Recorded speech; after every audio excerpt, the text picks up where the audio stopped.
Hello my YouTube family. चलिए आज हम जानते हैं कि करवा चौथ के व्रत में अगर हम अकेले व्रत कर रहे हैं तो करवा को किस तरह से फेरते हैं।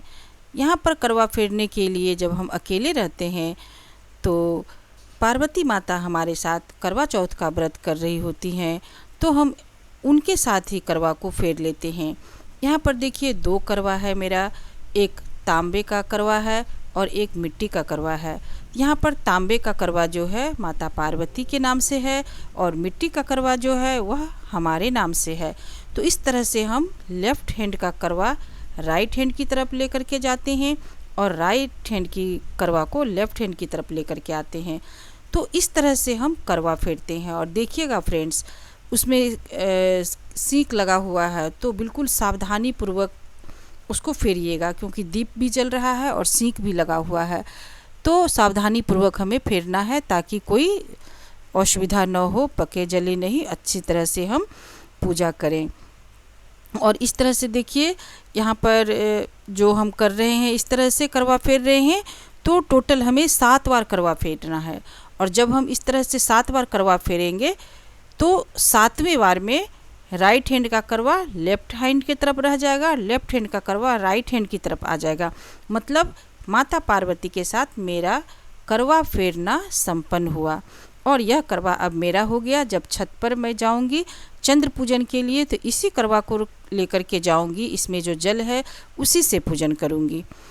और एक बात ध्यान रखने योग्य है, जब हम करवा को रखते हैं पाटे पर या आसन पर, जहाँ भी आप करेंगे रखेंगे, तो डायरेक्ट नहीं रखना है। करवे के नीचे में हमें अक्षत चावल रखना है।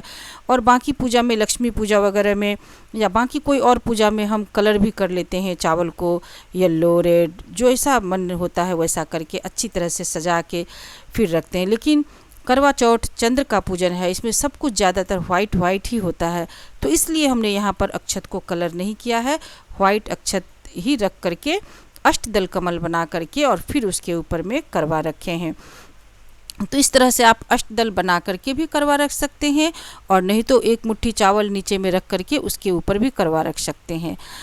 तो इस तरह से जब हम अकेले रहते हैं तो आपस में माता पार्वती के साथ करवा फेर लेते हैं और हमारा करवा फेरने का जो कर्म है वह पूरा हो जाता है।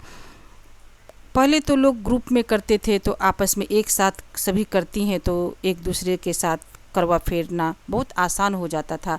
लेकिन अभी बहुत मुश्किल हो जाता है अकेले में, तो इस तरह से हम करवा फेर सकते हैं। एक बात और फ्रेंड्स, जब हम करवा फेरते हैं तो कुछ बोलने का नियम है। करवा जब हम फेरते होते हैं तो हमें करक करक करक इस तरह से बोलते रहना है। और करवा जब फेरते हैं तो वहाँ पर आप देखिए, यहाँ पर 13 दाने गेहूं के रखे हुए हैं। इसी 13 दाने को लेकर के हम कथा सुनते हैं और फिर अपने आंचल में बांध लेते हैं। जब छत पर हम चंद्र पूजन के लिए जाते हैं तब भी वह हमारे साथ में रहता है। तो इस तरह से हमारा करवा फेरने का कार्यक्रम संपन्न हो गया। करवा चौथ पूजा की संपूर्ण विधि मेरे चैनल पर आपको मिल जाएगा। पिछले साल का भी वीडियो है जो आप चेकआउट करके देख सकते हैं। और अभी भी आपको जो भी ज़रूरत है, जानना चाहते हैं, कमेंट करके बताइएगा। मैं आपके लिए उस तरह का वीडियो लेकर के आऊँगी ताकि आप लोगों को करवा चौथ का पूजन करना आसान हो जाए। खास करके जो नई बच्चियां हैं उनके लिए बहुत ही आसान हो जाएगा करवा चौथ का व्रत करना। और एक बात और मैं बता देना चाहती हूँ कि इस बार नई शादीशुदा महिला जो है वह भी करवा चौथ का व्रत उठा सकती है।